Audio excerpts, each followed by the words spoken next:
எப்பொழுதுமே ஒரு கட்சி ஆட்சியில இருக்கும்போது எந்த குறையும் தெரியாது. அது நடந்து முடிந்த பிறகு அந்த ஆட்சி பொறுப்புல இருந்து இறங்கின பிறகு அப்பதான் குற்றச்சாட்டுகளும் எல்லாமும் விளையும். 5 சட்டமன்ற உறுப்பினர்கள் மயிலாடுதுறையில இருந்து போயிருக்காங்க. அப்ப நாங்கெல்லாம் யாருக்கு ஓட்டு போட்டிருக்கோம்? விஜய்க்கு போட்டோமா? நேரடியாக அந்த திருமாவளவன் சொல்லட்டும், இல்ல கம்யூனிஸ்டுகள் சொல்லட்டும், இல்லைன்னா இன்னைக்கு வெளியில போகும்போது நாங்க ஏன் திமுக வந்து சந்தித்துட்டு போட்டோம்.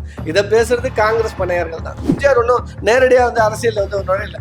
25 ஆண்டு கால அரசியல் அனுபவம் உண்டு. NTR அரசியல் அனுபவம் உண்டு. அவங்க கூட வந்தவங்களாம் அரசியல் அனுபவம் மிக்க ஆட்கள் இருந்தாங்க. குறிப்பிட்டு சொல்லணும், வழக்கு வரைக்கும் சொல்லணும். நீங்க சட்டமன்றத்துல மேடையில ஏறி ஸ்டேஜில் நின்று பேசுற மாதிரிலாம் பேசிட்டு போயிட முடியாது. எல்லாம் அவை குறிப்பு. நாங்கள் போகவில்லை என்றால் பாமக தயாரா இருந்துட்டாங்க. அப்ப அவங்களுக்கு கணக்கு போட்டிருந்தாங்க, யாரெல்லாம் நம்ம பக்கம் வருவாங்கன்னு அவங்க ஐடென்டிஃபை பண்ணாங்க.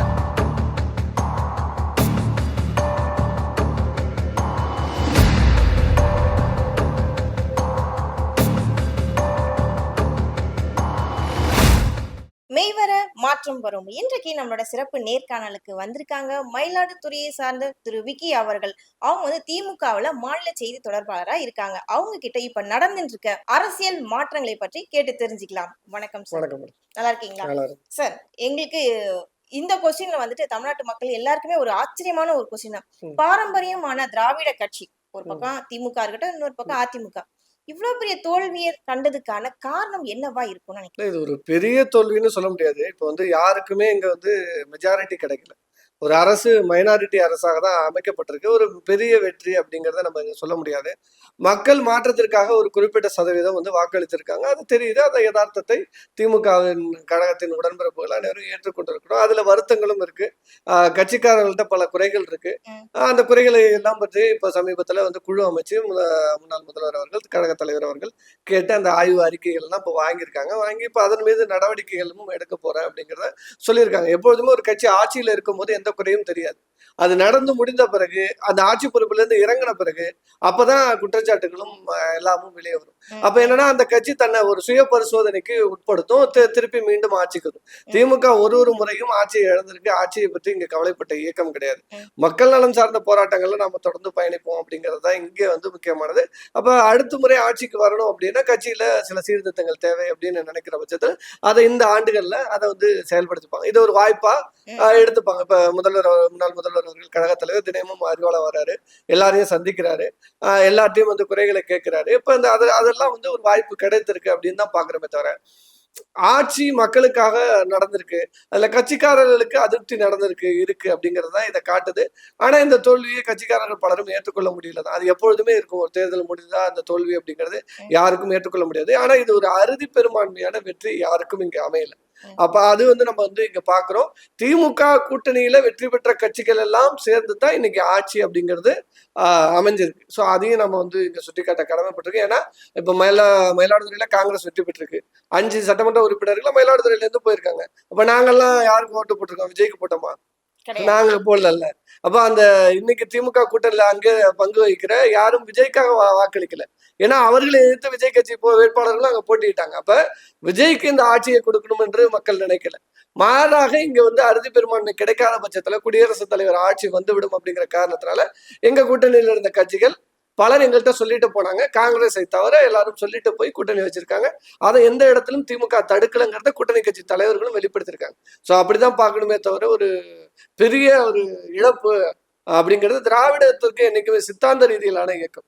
இங்க மக்களை அரசியல் படுத்ததான் நினைக்கிறோமே தவிர ஒரு சினிமா கவர்ச்சி இங்க வந்து அதை வந்து காலி பண்ணிடும் அப்படிங்கிறத வந்து இன்னைக்கு உணர்றோம். அப்ப அதுக்கு இன்னும் மக்களை அரசியல் படுத்த வேண்டிய தேவை இருக்குன்னு பாக்குறோம்.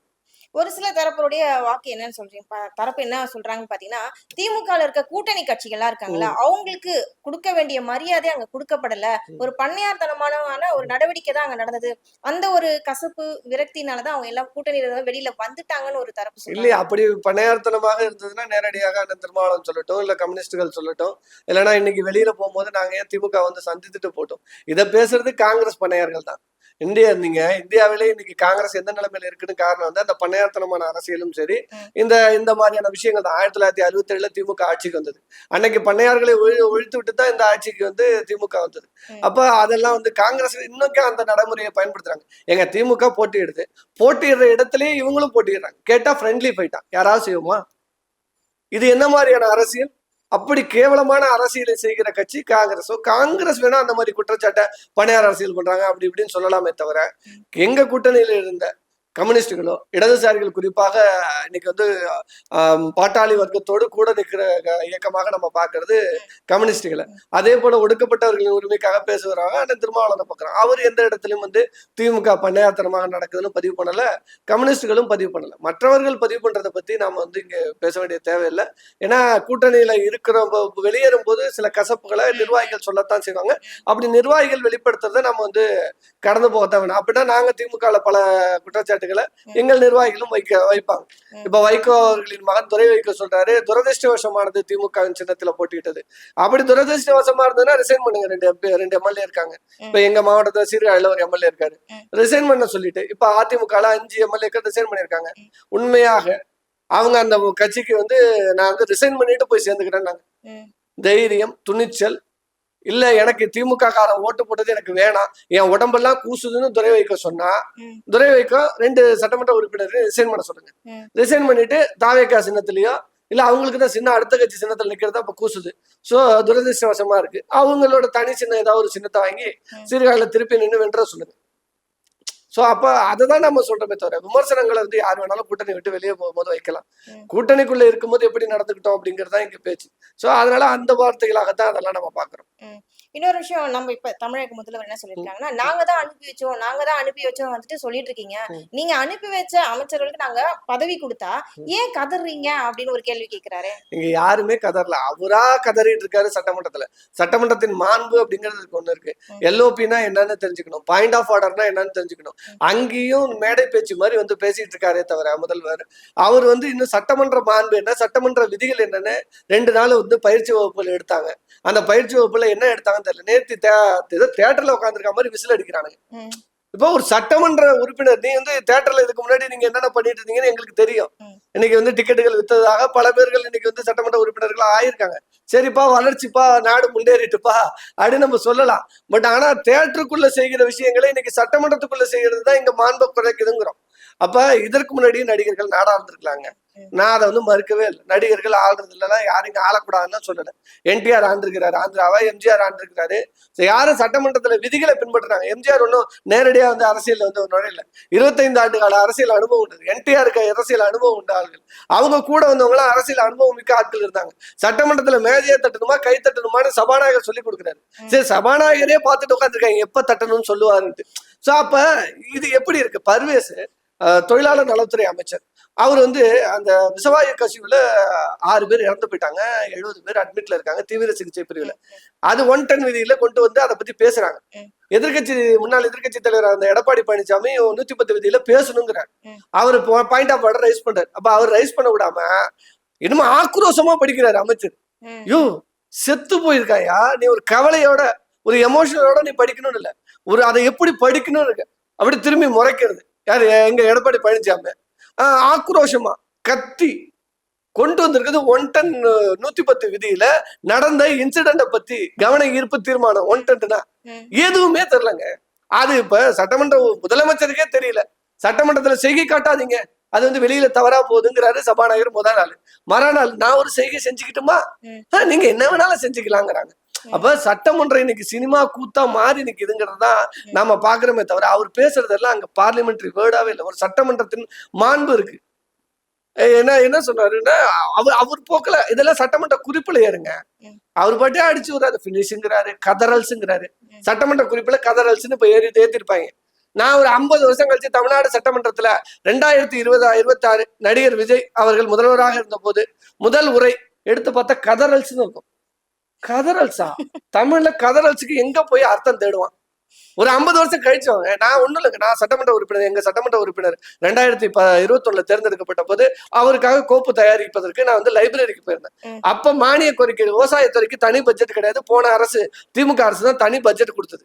அப்ப லைப்ரரியில போய் நாங்க வந்து திமுக ஆட்சி காலகட்டத்துல விவசாயத்துறை சார்ந்த பட்ஜெட் எல்லாம் எடுத்து பார்ப்போம்.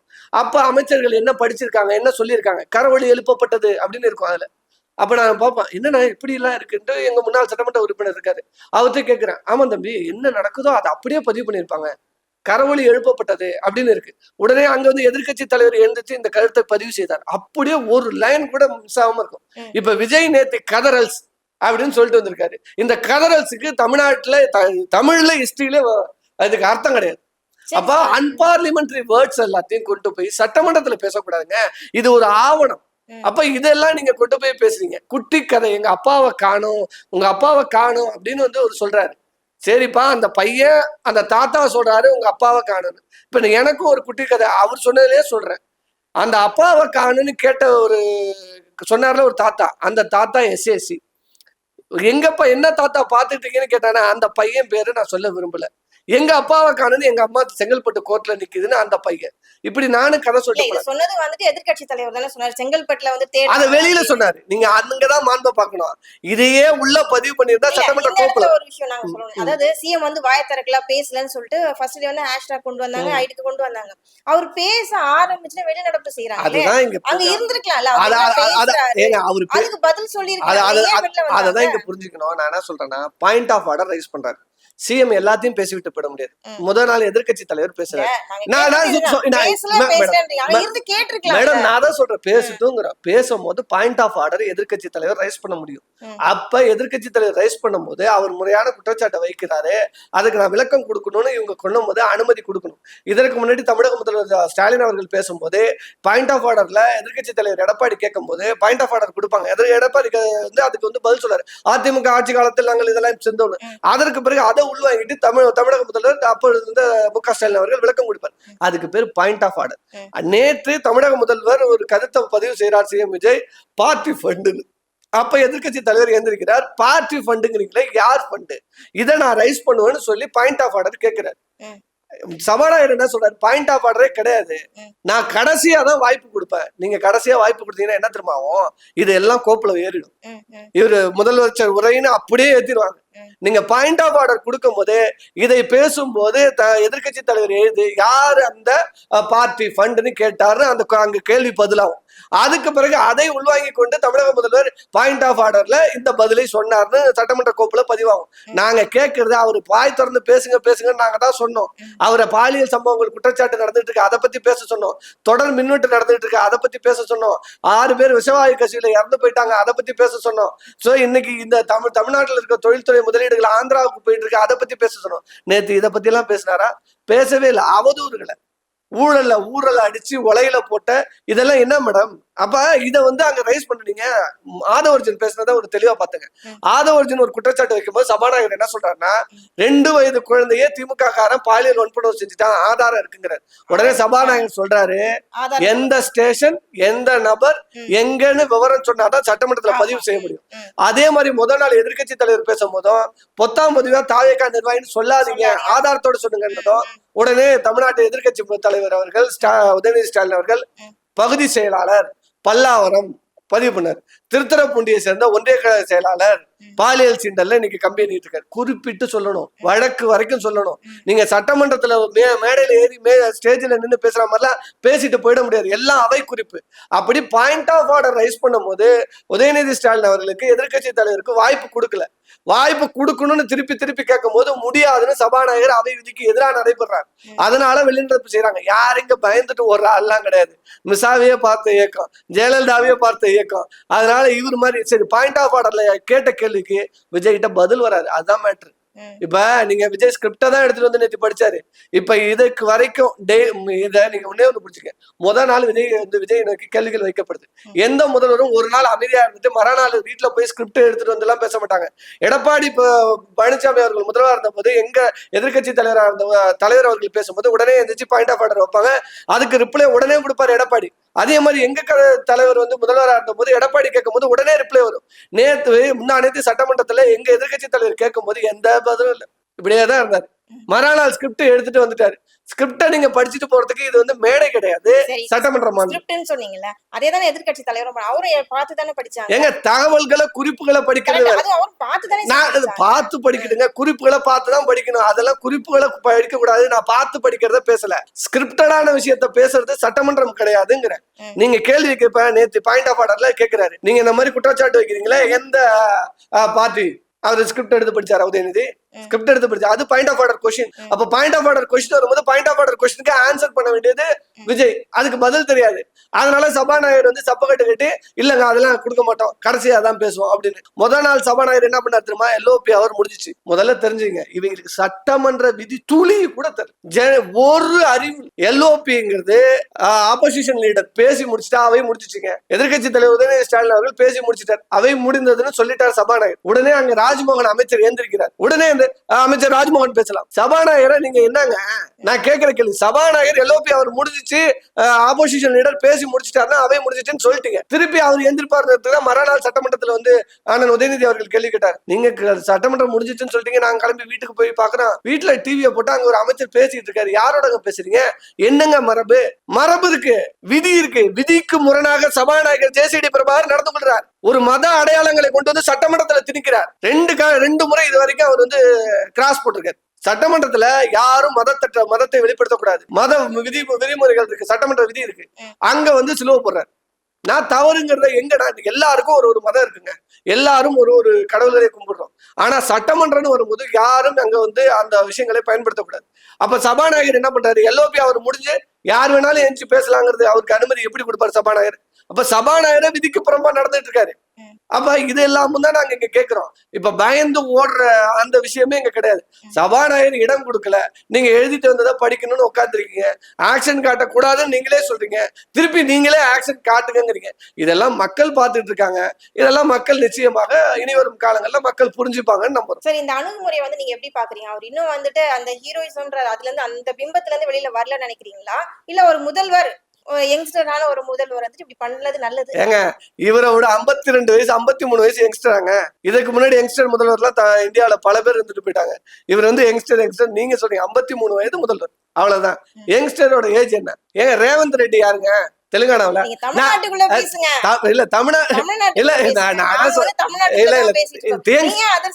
53 வயதுல முதல்வர் ஆனான்னு சொல்லுங்க. 53 வயதுல முதல்வர் ஆனான்னு சொல்லுங்க. யங்ஸ்டருக்கான கேட்டகரியை முதல்ல புரிஞ்சுங்க. நான் என்ன சொல்றேன், ரேவந்த் ரெட்டி இன்னும் பல மாநில முதல்வர்கள் எல்லாம் பாஜக யங்ஸ்டர்ஸ் எல்லாம் ஆயிட்டாங்க. அப்ப நான் என்ன சொல்றேன்னா, அவருக்கு இன்னும் மெச்சூரிட்டி இல்ல, அரசியல்வாதியாக இன்னும் செயல்பட தெரியல. இன்னும் மேடையில ஏறி பேசுகிற ஒரு பேச்சாளரை போல, ஒரு கட்சியின் தலைவரை போல பேசிட்டு போயிட்டு இருக்காரு. சட்டமன்றத்துக்குன்னு விதி இருக்கு, சட்டமன்றத்துக்குன்னு விதிமுறைகள், அதற்கான மாண்பு இருக்கு. அதெல்லாம் அங்க பின்பற்றப்படணும். அதெல்லாம் பின்பற்றப்படல. நேற்று இத்தனை ஆண்டு சுதந்திர இந்தியாவில தமிழ்நாடு சட்டமன்றத்துல இப்படி ஒரு பேச்சு யாரெல்லாம் முதல்வராக இருந்தாங்கன்னு பாத்துங்க. காமராஜர் முதல்வராக இருந்தாரு, ராஜாஜி முதல்வராக இருந்தாரு, ஜெயலலிதா அவர்கள் முதல்வராக இருந்தார். அப்பெல்லாம் நடக்காத ஒரு முதல்வர் பேசாத பேச்சுக்களை கதறல்ஸ் அது இதுன்னு இன்னைக்கு பேசி வச்சிருக்கிறாரு முதல்வர் அவர்கள். இதெல்லாம் வந்து இனிவரும் தலைமுறை சந்ததிகள், நான் சொன்னது மாதிரி எடுத்து பார்க்கும்போது தமிழ்நாட்டு டிக்ஷனரியில இல்ல, தமிழ் டிக்ஷனரியில இருக்காது. இந்த கதறல்ஸ், இந்த வேர்டிங்ஸ் எல்லாம் இன்னும் எப்படி போகுதுன்னு தெரியல. அப்ப இதெல்லாம் வந்து நான் என்ன சொல்றேன்னா, அவருக்கு இன்னும் அரசியல் முதிர்ச்சி இல்ல, தன்னுடைய பலவீனத்தை காட்டுறாரு அப்படிங்கறதான் காட்டுது. சரி, அதே எதிர்கட்சி தலைவர் வந்து 2-3 வேர்ட்ஸ் வந்து நீங்க சொன்னதுக்காக நாங்க சொல்றோம். அவர் என்ன சொன்னாரு? புஷ்பா மாடல படத்துல வர மாதிரியே பண்ணிட்டு இருக்காங்க, ஆட்சி பண்றாங்க. அதுக்கப்புறம் sofa set 3 set sofa set போய் இப்ப 5 வந்து அந்த மாதிரி விஷயங்கள்லாம் சொல்லி இப்ப அதுவும் நாங்க ரெஜிஸ்டர் ஆகும். அந்த மாதிரி வேர்ட்ஸ் அவருக்கு தெரியும்ல. ஆமா, இது வந்து அன்பார்லிமெண்டரி வேர்டு கிடையாது. நீங்க நான் என்ன சொல்றேன், விஜய் பேசுனது அன்பார்லிமெண்டரி வேர்டுன்னு சொல்லல. தமிழ்ல இல்லாத வார்த்தைகள். கதறல்ஸுங்கிறது தமிழ்ல இல்ல. சோஃபா மாடல்னா இங்க குறிப்பிட்டா அவர் போகும்போது சோஃபா போகுது, அதை குறிப்பிட்டு சொல்றாரு சோஃபா மாடல். அதெல்லாம் பதிவாகும். அது எல்லாமும் நீங்க வந்து தமிழ் டிக்ஷனரியில இருக்கு. நான் சொல்றது டிக்ஷனரியில இல்லாத வார்த்தைகள். ஆமா, புஷ்பான்ற படம் தான் ஒரு படம் இருக்குல்ல, தமிழ்ல வெளியிட்டு இருக்குல்ல, பூ ஈஷ்பா, இது வெளியில வந்து ஆமா திராவிட மாடல் மாதிரி புஷ்பா மாடல் ஆச்சுன்னா பதிவுதான் ஆகும். நிச்சயமாக ஒரு விஷயம், ஒரு முதல்வர் போகும்போதெல்லாம் சோஃபா போகுது ஒரு கட்சிக்கும். அததான் இங்க வந்து அவர் கொஸ்டின் பண்றாரு. அப்ப 3 பேரை வந்து நான் என்ன சொல்றேன், ஊழல் சக்தி அதிமுக. ஊழல் சக்தியில இருக்கிற எம்எல்ஏ மட்டும் நல்ல சக்தியா? அதாவது தீஞ்ச சக்தி, தீந்து போன சக்தி. அதுக்கப்புறம் முதல்ல தீய சக்தி திமுக, ஊழல் சக்தி அதிமுக. இப்ப ஊழல் சக்தி, இப்ப தீர்ந்த சக்தி. இந்த ஊழல் சக்தி தீர்ந்த சக்தியில இருந்து இன்னைக்கு 5 எம்எல்ஏக்கள் உங்களுக்கு தேவை. சரி, இந்த 25 எம்எல்ஏக்களை எதுக்கு பார்க்க போறீங்க? அன்னைக்கு ஆட்சி அதிகாரம் வேணா அவங்க உங்களுக்கு நம்பிக்கையில்லா தீர்மானத்துல வாக்களிக்கணும். அப்ப ஊழல் சக்தி கிட்ட நீங்க எதுக்கு வேணாலும் போவீங்க. அப்ப நீங்க என்னங்க மாற்றத்தை கொடுக்குறீங்க? நான் கேட்கறது என்னன்னா, நான் ஊழல் பண்ண வரலங்க, யாரு இவர் தானங்க போனாரு. இவர் தானே சிவி சண்முகம் வீட்டுக்கு போனாரு. சோஃபா போச்சு, சோஃபாவுக்கு முன்னாடி முதல்வரும் போறாரு. வெள்ளைக்காயின்னு போது கூடவே கருப்பு காயினும் போற மாதிரி இவர் தானங்க போயிட்டு இருக்காரு. நான் அவங்க ஒண்ணு சிவி சண்முகம் ஒண்ணு போய் 25 எம்எல்ஏ இல்ல நீங்க தப்பா புரிஞ்சுக்கிறீங்க. அதாவது எலெக்ஷன்ல வின் பண்ண பிறகு எல்லா கட்சி எல்லா கட்சி தலைவரையும் நீங்க பாத்துட்டான்னு சொல்றீங்களா? யார நீங்க அடுத்த இன்னொரு கொஸ்டின் கேப்பீங்க. எடப்பாடி ஐயா போய் பாக்கல, ஏங்க கட்சியோட பொதுச் செயலாளரே அவர் தாங்க. அவர் எங்க பாக்கல? நான் அப்ப யார் தயவு தேவையோ அங்க திமுக தலைவரை போய் பார்த்தாருங்க இல்லையா? அதுதாங்க அதுக்குதான் கட்சி தலைவரை போய் பார்த்தாரு. அதுக்குதான் நானும் சொல்றேன். அப்ப இப்பயுமே பாமக உடனே ரெடியா இருந்து இவரு திருமாவளவன் சொல்றாரு, நாங்கள் போகவில்லை என்றால் பாமக தயாரா இருந்ததுன்றாரு. அப்ப அவங்களுக்கு கணக்கு போட்டிருந்தாங்க யாரெல்லாம் நம்ம பக்கம் வருவாங்கன்னு அவங்க ஐடென்டிஃபை பண்ணாங்க. அதுல அவங்க பிரேமலதாவை சேர்க்கல, எடப்பாடி வரமாட்டாரு, அப்ப எடப்பாடியே சேர்க்கல. சோ இந்த கதைக்கு தான் இந்த 25 ஆப்போசிட் எம்எல்ஏக்களை வச்சு பேசினது. சோ அதுல வந்து வீட்டுக்குள்ள ஒரு எம்எல்ஏ மூஞ்ச மூடிக்கிட்டு போனாரு. பிரேமலதா அவர்கள் சட்டமன்றத்திலே கேட்டாங்க, நாங்க குதிரை பேரம் நடத்தலன்னு நீங்க சொல்றீங்க, அப்ப உங்க வீட்டுக்கு யாரு வந்தா அதை சொல்லணும்னு சொன்னதுக்கு பதில் இல்லை. அப்ப குதிரை பேரம் நடந்ததா இல்லையாங்கிறதெல்லாம் மக்கள் பார்த்துட்டு தான் இருக்காங்க. இன்னும் இப்ப குறிப்பிட்ட சில சட்டமன்ற உறுப்பினர்கள் மேல வழக்கு வந்து இப்ப வந்து பதிஞ்சிருக்காங்க. அவர்களுடைய பிரமாண பத்திரம் தாக்கல் பண்ணது பல தவறுகள் இருக்குன்னு கிட்டத்தட்ட 10க்கும் மேற்பட்ட சட்டமன்ற உறுப்பினர்கள் மீது அங்க போட்டியிட்ட வேட்பாளர்கள் வந்து பதிவு செஞ்சிருக்காங்க. அதெல்லாம் நடந்துட்டு இருக்கு. ஸோ இனி வரும் காலத்துல அந்த சட்ட போராட்டத்தை பத்தி நம்ம பார்க்க போறோம். ஏன்னா இதுக்கு முன்னாடி அப்பாவு ஜெயிச்சதை தோத்ததா அறிவிச்சாங்க. அது 10 வருட கழித்துக்கு என்ன தீர்ப்பு வந்ததுன்னு பார்த்தோம். ஸோ அப்ப அதெல்லாம் பார்க்க போறோம். ஆனா இது வந்து ஒரு இன்மெச்சூரிட்டி அப்படிங்கிறத நான் சொல்ல விரும்புறேன். தீய சக்தி, ஊழல் சக்தி அதெல்லாம் தேவையில்லை. தனக்கு வேணும்னா எல்லாமும் ஒண்ணு, அவ்வளவுதான். இப்ப சொன்னார்ல பெரியாரை ஏத்துருக்கிறோம், பெரியாரின் எல்லா நாங்க கொள்கைகளையும் ஏத்துக்கல, அவருடைய கடவுள் மறுப்பெல்லாம் நாங்க ஏத்துக்கல அப்படிங்கிறாரு. இதையே முன்னாடியே சொல்லல. அப்ப அவருக்கு தேவை இந்த ஆட்சியை நடத்தணும். அதுக்கு வந்து நாளைக்கே வந்து பாஜக ஒரு எம்எல்ஏ இருக்காருல்ல, அவரோட ஆதரவு தேவைனாலும் அவங்க சேர்த்துப்பாங்க. கேட்டா அவரா வந்தாரு அப்படின்னு சொல்லுவாங்க. சோ அதனால அதை வந்து நான் வந்து ஒரு கொள்கையற்ற ஒரு கட்சியாகத்தான் பாக்குறேன். அதுக்கு கொள்கைனாலும் என்னன்னு தெரியாது, எதுனாலும் என்னன்னு தெரியாது. சோ அது இப்போ நடைமுறைப்படுத்திட்டு இருக்க ஆட்சியில இந்த 40 நாள் நமக்கு காட்டியிருக்கு. இன்னும் போக போக காட்டும் நிறைய விஷயங்களை. சார் தற்போது வந்துட்டு அதிமுகவுடைய நிலைமை எப்படி இருக்குன்னு நீங்க நினைக்கிறீங்க உங்களுடைய பார்வையில்? இல்ல உண்மையை வருத்தத்துக்குரிய விஷயமாகத்தான் இருக்கு. ஏன்னா இன்னைக்கு அவர் என்னதான் இருந்தாலும் ஒரு எடப்பாடி பழனிசாமி அவர்கள் தமிழ்நாடு முழுக்க சுற்றுப்பயணம் செஞ்சு அவருடைய உழைப்பு வந்து அங்க வந்து அளப்பரியுது. அவர் வேலை செஞ்சிருக்காரு. அவர் வேலை செஞ்சதுனாலதான் இன்னைக்கு இத்தனை எம்எல்ஏக்கள் அவர்கள் வெற்றி பெற்றது. இன்னைக்கு மரகதம் குமரவேல் போன்றவர்கள், விஜயபாஸ்கர் போன்றவர்கள்லாம் அந்த பதவியை வந்து ராஜினாமா பண்ணிட்டு அந்த கட்சியின் தொண்டர்களுக்கு துரோகம் பண்ணியிருக்காங்க.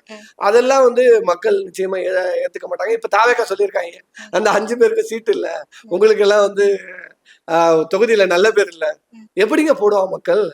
நான் ஓட்டு போட்டு அதிமுக உன்னை அனுப்பி வச்சா நீ என் ரிசைன்மெண்ட் வர உனக்காக உழைச்ச லட்சக்கணக்கான தொண்டன் அங்க இருப்பான், அவனுக்கு எல்லாம் எப்படி இருக்கும்? திருப்பி நின்னா ஓட்டு போட்டானா? நீங்க விசிலே நின்னாலும் ஓட்டு போட மாட்டான். சோ அதை இன்னைக்கு புரிஞ்சுக்கிட்ட தாவேக்கா என்ன பண்ணுது, உங்களுக்கு எல்லாம் வாரியம் கொடுத்துறேன், நீங்க போய் எம்எல்ஏல நின்னீங்கன்னா தோத்துருவீங்க. ஏன்னா இடைத்தேர்தல் வரப்போகுது. இன்னும் 10 எம்எல்ஏக்கள் ரிசைன் பண்ண போறாங்க. இப்ப நான் என்ன சொல்றேன், திருமாவளவன் அவர்களுக்கோ இன்னும் கம்யூனிஸ்டுகளுக்கோ இன்னும் காலம் இன்னும் வெகு விரைவில் பதில் சொல்லும். இந்த 2 ஏற்கனவே சென்னையில ஜெயலலிதா அவர்கள் இருக்கும் போதே 2 மாநகராட்சியில வந்து தூய்மை பணியாளர்கள் தனியார் இடத்துல ஒப்படைக்கப்படுது. அந்த பிரச்சனை தான் போன வருடமும் திமுக ஆட்சியிலும் வந்துச்சு. இப்ப தமிழ்நாடு முழுவதும் இருக்கிற எல்லா மாநகராட்சி நகராட்சிகளில் தூய்மை பணியாளர்களும் தனியார் மயமாக்கப்படும் அறிவிப்பு வந்துட்டு. ஆனா திருமாவளவன் வாய் திறக்கல, இங்க போராளி கம்யூனிஸ்ட் வாய் திறக்கல. இன்னும் நிறைய விஷயங்களை பார்க்கத்தானே போறோம். அப்ப இதெல்லாம் நடக்கத்தான் போகுது. அப்ப என்ன ஆகும்னா இந்த 10 எம்எல்ஏக்கள் இன்னும் ராஜினாமா பண்ண தயாரா இருக்காங்க. இன்னும் அதிமுகல இருந்து 10 பேர், சிவி சண்முகம் எல்லாம் இன்னும் ரெடியா தான் இருக்காரு. அதுக்கு நேத்து வேலுமணி சிறப்பா பேசுறீங்கன்னு வந்து கை கொடுத்துட்டு போயிருக்காரு. அப்ப இதெல்லாம் வந்து நடக்கும். இந்த 10 + ஒரு 6 16 சட்டமன்ற உறுப்பினர்கள் ஜெயிச்சுட்டா இந்த கூட்டணி இப்ப இருக்குல்ல, இந்த கூட்டணி கட்சி தயவு தேவையில்லை. என்னைக்கா இருந்தாலும் கம்யூனிஸ்ட் கலந்துரும், என்னைக்கா இருந்தாலும் திருமாவளவனை நம்ப முடியாது அப்படிங்கிற ஒரு அச்சம் விஜய் அவர்கள்ட்ட இருக்கு.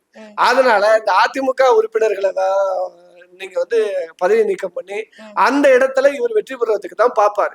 சோ அதற்கு பிறகு இவர்களுக்கு எல்லாம் புரியும். ஆனாலும் என்ன சொல்லிடுறோம், தயவு செய்து நீங்க எல்லாம் திருப்பி அறிவாலயம் பக்கம் வந்துடாதீங்க அப்படிங்கறதுதான் நாங்க கட்சிக்கு உடன்பிறப்புகள் நாங்க சொல்றது. நாங்க நின்று இருந்தாலே ஜெயிச்சிருப்போம், தயவு செய்து வராதிங்கன்னு சொல்றோம். அவ்வளவுதான். ரொம்ப நன்றி சார். பல தகவல்கள் நம்ம மக்களுக்கு புரியுற மாதிரி ரொம்ப அழகா தெளிவா சொன்னீங்க. தொடர்ந்து பேசுவோம். நன்றி.